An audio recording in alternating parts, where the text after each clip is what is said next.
Halo semuanya. Oke, kali ini kita mau bahas sesuatu yang lagi rame banget nih. Ada usulan baru soal skema guru paruh waktu yang dikontrak sama pemerintah. Jadi idenya adalah ada guru pemerintah yang kerjanya paruh waktu, lebih fleksibel, dan gajinya diambil langsung dari dana sekolah. Kalau dengar sekilas, kayaknya modern banget ya, sejalan lah sama tren kerja sekarang. Tapi pertanyaannya, beneran sebagus itu nggak sih? Nah, ini dia yang mau kita bedah bareng-bareng. Karena kalau kita lihat lebih dalam, ada potensi masalah yang cukup serius.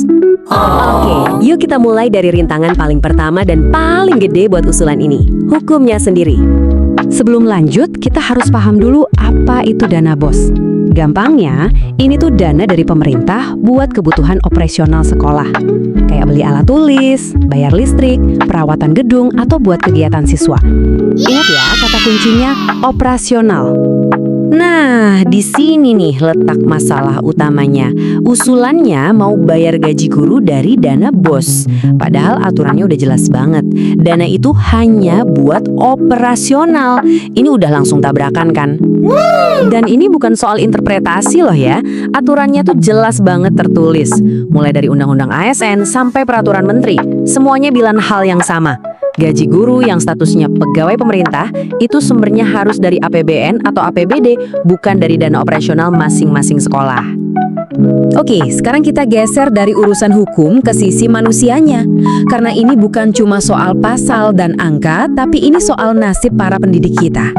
Coba deh kita bayangin realitanya. Seorang guru, paginya ngajar, siangnya harus jadi kurir, terus malamnya masih ngerjain kerjaan lain. Terus kapan waktu buat nyiapin materi pelajaran atau merhatiin perkembangan murid-muridnya? Ya, konsekuensinya udah bisa ditebak. Dengan gaji yang nggak cukup, guru bakal terdorong masuk ke survival mode.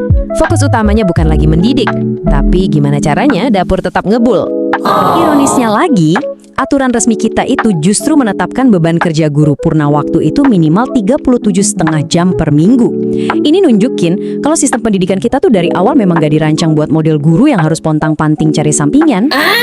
Nah, ini bagian paling krusialnya. Dampaknya tuh gak akan berhenti di guru aja. Ini bakal menciptakan efek domino yang ujung-ujungnya kena ke para siswa. Coba kita urutin logikanya. Pertama, gaji guru dibuat paruh waktu. Akibatnya, guru butuh kerjaan sampingan. Terus, fokus guru jadi terpecah. Apa yang terjadi selanjutnya? Kualitas pengajaran menurun. Dan akhirnya, ya masa depan siswa yang jadi taruhannya. Ini kan jadi sebuah kontradiksi yang besar banget sama tujuan nasional kita. Gimana ceritanya kita mau bangun generasi emas kalau para gurunya sendiri masih sibuk berjuang cuma buat bertahan hidup? Dan ini bukan cuma soal praktek yang kurang baik ya. Kebijakan ini berisiko menabrak fondasi hukum pendidikan nasional kita loh. Undang-undang kita itu mewajibkan adanya kualitas dan stabilitas. Menurunkan mutu pendidikan itu sendiri bisa dibilang sebuah pelanggaran. Jadi, setelah kita lihat dari sisi hukum, sisi kemanusiaan, dan juga sisi sistemiknya, apa yang bisa kita simpulkan dari semua ini?